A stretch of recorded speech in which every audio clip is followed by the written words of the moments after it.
bedanya nggak? Rasanya kayak sama aja deh. Hah? Sama aja, coba minum lagi deh. Masa sama aja sih? Sama air mineral biasa, sama aja? Ada manis-manisnya. Ada manis-manisnya? Oke, coba yang ini ya. Tukar sama punya aku. Mbak, mau coba nggak? Enggak ya? Dicoba ya? Oke, beda nggak? Iya ya, beda. Beda apanya nih? Kalau ini manis, kalau ini enggak. Oke, nih. Tapi beneran loh. Dia beneran nih ya? Iya. Oke, nih Uli ini baru aja mencoba beberapa macam jenis, beberapa macam air mineral. Nah, ada juga air mineral, ada lagi air alkali. Udah pada dengar belum? Ada yang tahu nggak di sini air alkali? Geleng-geleng. Booming loh padahal promonya. Ada yang tahu nggak? Ada yang tahu? Ada yang bilang bisa menyehatkan tubuh, rasanya ada manis-manis dikit katanya. Masa ada yang nggak tahu sih? Nggak tahu semuanya. Nah, makanya ini dia. Marilah kita saksikan liputan mengenai air alkali berikut ini. Air kesehatan atau yang biasa disebut air alkali, belakangan ini begitu populer di kalangan masyarakat Indonesia.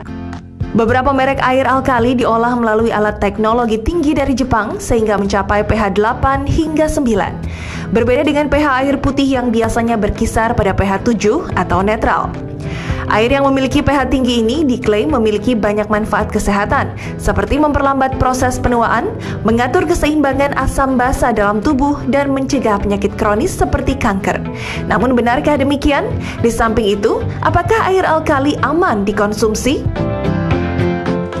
Nah, itu dia nih air alkali. Apakah aman ya buat dikonsumsi? Betul. Tapi ini by the way tadi katanya air alkali. Gimana sih rasanya? Penonton di sini pernah nyoba? Ini nggak pernah katanya Mereka aja katanya pada nggak tahu. Pada nggak tahu air alkali ternyata ada ya. Pasti ingin tahu dong seperti apa air alkali itu. Nah, sudah ada di kita. Sekarang ya kita akan mengundang pakar kita. Langsung saja kita undang Dr. Wismandari Wisnu, spesialis penyakit dalam. Yeay. Dan satu lagi ada Dr. Nusya, spesialis okupasi. Oke, Dr. Nusya, Dr. Wis, apa kabarnya? Halo Dr. Nusya. Nih Dok, Iya. kita bakal ngobrolin mengenai air alkali yang sekarang sedang booming di pasaran nih Dok. Sebenarnya dibilangnya katanya bisa menyembuhkan penyakit kronis, bisa bikin sehat. Pokoknya bikin selain segar diminumnya bagus untuk kesehatan. Terus katanya Dok bisa membantu menurunkan berat badan loh. Padahal tadi kita nyobain kayaknya sama aja ya. Coba sekali lagi kita minum dulu. Saking ini ya, saking ininya. Tapi kalau misalnya menurut berat badan, saya kayak mau konsumsi deh. Karena wanita ya pengennya langsing. Iya. Tapi bener nggak Dok? Nah, Dokter Wisma, sebetulnya alkali ini apa nih Dok? Ya kalau lihat namanya, saya sendiri nggak pernah coba, lihat pun belum pernah. Tapi memang pasti pernah dengar karena cukup banyak orang-orang yang bercerita tentang apa sih air alkali tersebut gitu ya. Kalau dari namanya aja alkali, berarti suatu kita ngomongin soal air yang mengandung pH yang tinggi. Tapi mungkin pada bingung ya pH itu apa sih gitu. pH itu adalah merupakan suatu apa ya kita ngomongnya keasaman di dalam tubuh kita, di mana harusnya sih ya kita cari yang netral gitu loh, bukan cari yang alkali. Jadi kalau gitu tubuh kita ini sebetulnya pH-nya apa nih Dok? Netral, apa cenderung asam atau basa? Kalau kita ngomongin tubuh kita sih sebenarnya ada bagian-bagian yang asam, ada bagian yang sedikit basah dan ada yang netral gitu. Jadi memang sudah diatur itu supaya keseimbangan tubuh kita itu mekanismenya berjalan dengan baik. Memang sudah diatur gitu. Ada bagian yang asam kayak lambung. Lambung tuh asam sekali gitu, sangat asam. Nah ini juga mengenai tentang lambung ini nih Dok. Lambung itu kan memang sudah diciptakan asam biasanya. Begitu diminumin air alkali, apakah malah mengganggu barrier dari si lambungnya itu? Ya kalau kita bicara air alkali mungkin biar tahu dulu pH yang normal itu kan sekitar 7. Kalau air alkali itu katanya 9. Nah, ini Dok. Pas banget. Kayak gini. Silakan Dok. Ya, jadi kan yang normal tuh yang warna hijau ya, yang 7 ya. Tapi kalau kita ngomongin air alkali itu biasanya yang sekitar 10 ke atas, 9 ke atas gitu ya. Itu kalau kita ngomongin air alkali maksudnya yang kesini-sini. Lebih basah Dok kalau gitu ya. Iya, lebih ke basah. Sedangkan kalau yang air biasa yang kita minum, yang mungkin dijual juga, yang bilang bukan air alkali, air biasa lah gitu ya, air mineral mungkin, itu pH-nya sekitar antara 5,5 sampai 6,5 biasanya ya. Lain-lain juga sih, tapi sekitarnya sekitar situ gitu. Oke. Nah, Dok, sebetulnya kalau kita minum air yang alkali, yang basanya tinggi atau pH tinggi, ini dampaknya apa dok ke tubuh kita? Kalau saya coba browsing juga ya, apa sih sebenarnya air-air yang alkalinya, yang katanya air alkali gitu. Mereka kan menganggapnya dengan diberikan air yang basah sehingga akan menetralisir ya misalnya yang di lambung gitu. Padahal itu sudah diciptakan di situ daerah yang memang harus asam gitu loh. Kalau dia nggak asam malah bisa terjadi gangguan keseimbangan gitu. Kenapa harus asam? Karena makanan yang masuk ke dalam tubuh kita itu harus dinetralisir dulu, harus ya kasarnya kayak dimasak dulu lah gitu ya di lambung, sehingga menjadi asam, kemudian masuk ke dalam usus. Nah di usus nanti berubah lagi jadi netral lagi, baru deh bisa makanya berarti gitu. Derajat keasaman di lambung itu memang diciptakan sedemikian rupa sehingga itu merupakan salah satu barrier kita ya dok ya. Iya betul, memang harus begitu. Betul, ya. Nah, ini ada mitos dan fakta mengenai air alkali. Minum air alkali memberikan Anda energi lebih. Nih, Uli tadi gimana? Energi langsung lebih nggak? Katanya kalau misalnya ngantuk ya, kalau udah minum air ini katanya bisa langsung seger. Kalau minum air mineral seger nggak? Seger juga sih ya. Apalagi disiram lebih seger ya. Nah, mungkin dokter Nusia bisa menjelaskan nih dok, bener nggak kalau air alkali bisa memberikan kita berenergi? Iya. Jadi barangkali tadi pada belum ngerti nih ya air alkali itu macam apa. Jadi sudah jelaskan oleh dokter sebelumnya bahwa air alkali itu adalah yang tingkat keasamannya tinggi.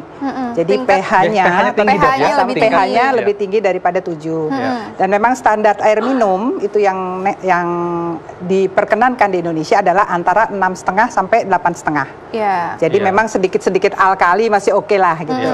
Tapi kalau dia alkali banget masuk ke dalam tubuh, kita tahu bahwa badan kita ini pinter. Kalau kemasukan sesuatu yang aneh, lah ini kok kelebihan gitu ya. Jadi badan kita ini pinter, jadi kita punya mekanisme buat, aduh kalau kelebihan mesti saya kurangin dong. Berarti si lambung tadi karena kemasukan bahan yang terlalu basah, terlalu alkali, maka lambungnya memproduksi asam lebih banyak supaya dia menjadi netral. Jadi kembali lagi dok. Jadi memang badan kita ini udah punya mekanisme yang jagoan banget deh dibikin dari diberikan oleh Jadi Allah. ini fakta atau mitos dok? Untuk coba energinya berarti lebih bagaimana berenergi. pendapatnya? Tapi sebenarnya katanya ya. Tapi kalau saya sih dari tubuh saya kayaknya lebih berenergi sih. Lebih berenergi. Dokter Wis gimana dok? Kalau mau dibilang benar ya benar, karena kan minum ya secara normal, secara alamiah ya orang kalau minum pasti akan ngerasa lebih segar. Kayak makan juga dok ya? Iya kayak ya apalagi orang yang lagi dehidrasi gitu, abis lari-lari kepanasan terus minum, ya pastilah segar. Jadi mau dibilang energi ya juga sih gitu. Prinsipnya adalah yang menambah cairan di dalam tubuh otomatis kita akan menjadi lebih berenergi. Oke, selanjutnya ini ada lagi dok. Air alkali tinggi antioksidan. Waduh, bagaimana nih dok? Dokter Nusia gimana dok? Kalau judulnya alkali itu kan lebih ke arah basah ya. Jadi kalau dibilang antioksidan juga berani nggak jawab mitos apa fakta? Nggak, saya pengen tahu pendapat awam dulu bagaimana. Tapi kalau saya barangkali yang lain fakta. Fakta? Karena katanya bagus buat kulit. Karena kan antioksidannya tinggi. Nah mungkin dokter Wisma bisa bantu dong. Benar nggak kalau kali ini mengandung antioksidan? Kalau kata-kata tadi Mbak bilang bagus buat kulit, saya akan bilang lagi iya fakta. Kenapa? Karena hidrasi, air gitu ya. Kalau kulit kita kering dikasih air tentu akan jadi lebih bagus. Apalagi kalau minumnya dengan kapasitas yang cukup ya, jangan berlebihan, jangan kurang, pasti akan baik di kulit gitu. Tidak Tapi harus air alkali. iya, tapi antioksidannya kalau ngomongin itunya rasanya sih ya kurang tepat ya gitu, karena itu ya air dengan basah, dengan yang kandungannya menjadi basah udah, tapi antioksidan rasanya sih kurang tepat. Oke. Nah next ada lagi nih dok. Air alkali mengandung oksigen. Apakah benar? Tapi jangan dijawab dulu dok, ditahan dulu. Sesaat lagi kita akan jawabnya, tetap di Ayo Hidup Sehat. Minum lagi.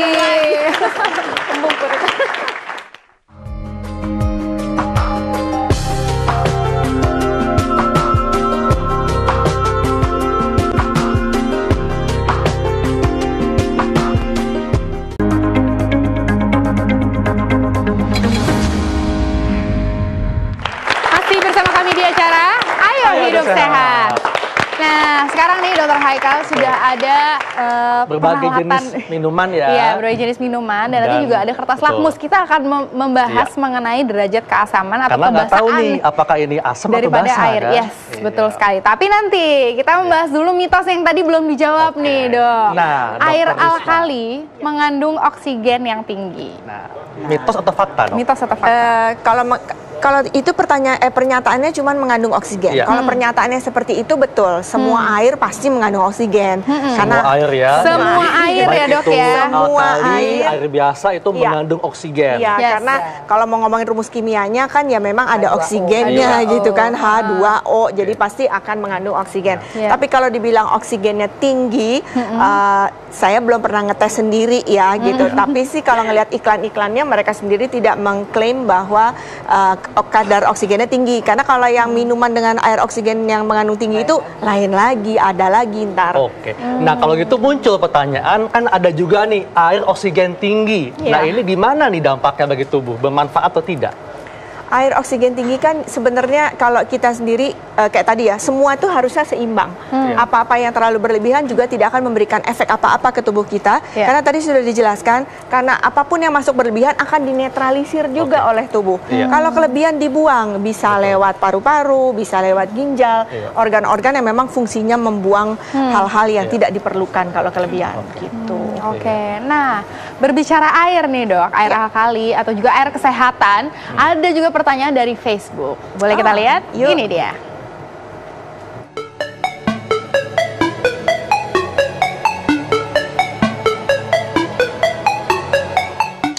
Halo Dok, nama saya Dahlia, umur saya 48 tahun. Saya ingin bertanya, saya sering meminum air kesehatan dan saya merasa badan lebih segar. Apakah efek medis dari air kesehatan tersebut ya, Dok? Terima kasih, dokter. Tadi nih, Dok, air kesehatan ada gunanya atau tidak? Silakan, Dok. Air kesehatan kayaknya tadi udah disebut-sebut banyak loh sebenarnya yang menurut mereka itu adalah air kesehatan. Misalnya tadi air alkali, kemudian air oksigen, kemudian air yang mengandung ion tinggi gitu ya. Saya nggak ngerti maksudnya air kesehatan tuh yang mana, tapi pada dasarnya semua air pasti akan membuat kita menjadi lebih sehat kalau kita minumnya kira-kira ya untuk yang orang dewasa itu sekitar 2 liter. Oke, ini kebutuhan per hari ini, Dok ya. Jadi air itu buat orang itu ya, buat manusia itu sebenarnya lebih untuk hidrasi. Jadi lebih untuk memang jangan sampai kurang air, karena kita tahu hampir 80% tubuh kita itu mengandung air, dan makin tua seperti saya ini makin kurang kandungan airnya. Dokter masih terlihat muda. Mungkin dokter banyak minum air jadinya ya, jadi awet muda. Bisa juga. Ya, jadi sebenarnya untuk konsumsi air ini kita memang butuh 8 gelas atau 2 liter sehari ya. Kalau kita bagi 2 liter itu 8 gelas lah. Iya. Gitu. Nah, berarti kita mesti bijak, Dok ya, dalam mengkonsumsi air dan juga melihat berbagai macam promo-promo yang ada di masyarakat saat ini tentang air kesehatan. Betul. Intinya minum air biasa aja deh, udah murah, terus jelas membuat kita lebih segar gitu ya, terus sehatnya ya jelas karena jadi nggak dehidrasi, lebih murah malah ya kan. Uli di rumahnya air kesehatan, air biasa sih. Air biasa. Oke, air biasa tetap menjadi cantik. Oke. Di depan kita sekarang ini ada berbagai jenis air, tapi nggak tahu nih apakah alkali atau air biasa. Nah, kita bisa tahu cara mengetahuinya apakah ini asam atau basa menggunakan apa, Dok? Kertas lakmus ya. Ini kita sudah sediakan. Nah, kertas lakmus. Ini jadi orang-orang ntar suruh beli kertas lakmus gitu. Dok, ini cuma percobaan aja. Tes aja ya. Jadi ingat waktu mungkin masih kita bisa coba yang ini kali ya. Oke. Kita nggak tahu nih apa nih ya ceritanya ya. Kita nggak tahu ini air apa jenisnya, Dok ya. Kalau nggak tahu hati-hati, karena kalau asam nggak bagus juga kena tangan kita, hati-hati. Jadi jangan sampai kena. Ya. Oke. Iya, ini kalau dia basah, dia akan berubah warna, Dok ya. Menjadi warna lebih basah yang lebih ini. basah berarti lebih ungu ya. Iya, tapi ini ternyata tidak ungu, malah berwarna kuning. Berarti ini asam. Ini jenis air yang asam. Coba dicium dulu wanginya enak. Bukan parfum bukan ya? Nah, ini sekarang nih, Dok. Ini ada air dengan oksigen tinggi katanya. Betul. Mungkin bisa ya. Ya, ini coba ya kita buka. Apakah ini asam atau alkali? Coba dok. Ya, dituang saja. Oke. Oke. Nah, apakah ada perubahan warna? Oh, oke. Kayaknya ini agak berubah warna ya. Mungkin nggak begitu jelas. Oke. Iya. pH-nya netral mungkin kalau nggak berubah. Netral ya berarti ya. Iya. Oke. Nah, ini netral berarti ya juga bagus untuk dikonsumsi ya, Dok Ini ya. tadi air apa katanya itu? Oksigen tinggi. Oksigen tinggi. Jadi kalau yang dijual oksigen tinggi berarti pH-nya normal gitu ya. Normal, Kesimpulan oke. kita. Oke. Ya, Dokter Nusya, dok, ini kan di masyarakat beredar tadi ya berbagai promosi air kesehatan. Tadi sudah dijelaskan bahwa sebetulnya air itu mesti bijak dalam konsumsi air. Nah, sebetulnya bagi masyarakat yang mungkin tidak berlangganan galon, air langganan atau masih menggunakan air sumur, ini bagaimana dok syarat air minum yang baik? Sebetulnya syarat air minum yang baik adalah mungkin kita bisa lihat secara fisik ya. Air itu kalau kita lihat harus jernih. Iya. Pertama, kemudian tidak ada endapan-endapan. Iya. Ketiga, tidak ada baunya. Keempat, tidak ada rasanya. Tidak ada rasanya ya. Dan tidak berwarna. Tidak berwarna. Nah, itu adalah yang mudah kita lihat dalam sehari-hari. Jadi kalaupun itu berupa air sumur, tidak apa-apa selama dia tidak mengandung logam-logam berat atau bahan-bahan berbahaya. Dan bagaimana dengan air galon? Air galon gimana, Dok? Iya. Maksudnya? Air galon ini kan banyak yang jadi kalau pelanggan air galon itu sebetulnya sudah ada syarat standar nasionalnya untuk air mineral. Jadi dia ada syaratnya, pH-nya harus antara 6,5 sampai 8,5, kemudian kandungan natriumnya sekian itu ada syaratnya. Jadi selama dia memenuhi syarat tersebut, berarti air mineral itu aman. Dan tentunya nggak boleh mengisi ulang sendiri air galon ya. Tentu. Sebaiknya. Yang suka kita lihat itu mungkin hati-hati kalau ngisi air galon itu kan ada lehernya tuh ya di atas ya. Pada saat mau ngisi ke mesinnya itu, kadang ya mungkin karena nggak ngerti, jadi dipegang gelasnya kemudian dimasukkan. Nah, kebayang dong itu kan bekas tangannya gitu, itu akan masuk tentu ke dalam mesinnya. Jadi yang perlu diperhatikan juga kebersihan pada saat mau mengisi dispenser. Oke. Nah, dok, kalau gitu antara air alkali dan air mineral biasa, mana yang lebih sehat untuk dikonsumsi masyarakat? Aduh. Ya, silakan Dr. Nusya. Ini sambil ini air alkali ya, nih ya, ada Dok sulit ya. juga ya, karena memang promosi itu sangat gencar. Jadi malah bilang bahwa ini sudah diakui pemerintah, sudah merupakan alat medis yang dapat menyembuhkan, mengobati, dan bisa menyembuhkan segala macam. Nah, kalau promosi-promosi itu berlebihan, saya rasa itu keliru. Ya, jadi mungkin dia ada manfaatnya, tetapi tidak seheboh yang dipromosikan lah. Jadi kita sebagai masyarakat sehari-hari harus lebih jeli atau lebih bijak dalam memilih apa yang kita konsumsi. Iya, Dr. Wisma mungkin ada tambahan, Dok? Kalau ditanyanya tadi mineral atau alkali, saya pilih mineral gitu ya. Iya, saya pilih mineral. Walaupun sebenarnya bukan masalah mineralnya, tapi air biasa gitu. Kalau saya lebih memilih air biasa, karena kalau mineral kan yang di kemasan-kemasan gitu ya. Tapi yang pasti itu pH-nya normal. Kemudian mengandung mineral apa tidak, kalau buat saya pribadi itu tidak terlalu penting. Dan mungkin juga perlu dipertimbangkan buat yang nonton, perlu nggak sih penambahan mineral di dalam air? Sedangkan dalam makanan kita hari-hari, dalam buah itu pun sudah mengandung mineral. Apalagi kalau masih muda ini nggak perlu tambahan sebenarnya. Apalagi kalau kita makanannya lebih sehat. Apalagi kalau makanannya lebih sehat juga ya, Dok ya, banyak sayur, nutrisinya tinggi, pasti juga aman ya. Jadi kalau air mineral itu memang kadang-kadang diperlukan pada saat kita kehilangan mineral dalam jumlah banyak. Seperti kita tahu kalau kita bekerja di tempat yang sangat panas atau habis lari maraton atau habis aktivitas fisik berat, maka kita banyak keluar keringat, termasuk garam-garam ikut keluar bersama keringat. Nah, pada saat itu baru kita perlu air mineral. Jadi artinya bijaklah dalam mengkonsumsi air dan harus 2 liter atau 8 gelas sehari. Dan satu lagi, jangan tertipu dengan promosi macam-macam tentang kesehatan mengenai air kali. Yang pasti pelajari dulu dan bijak dalam mengkonsumsi air minum. Iya, betul sekali. Terima kasih banyak Dr. Wis dan juga Dr. Nusya, terima kasih banyak.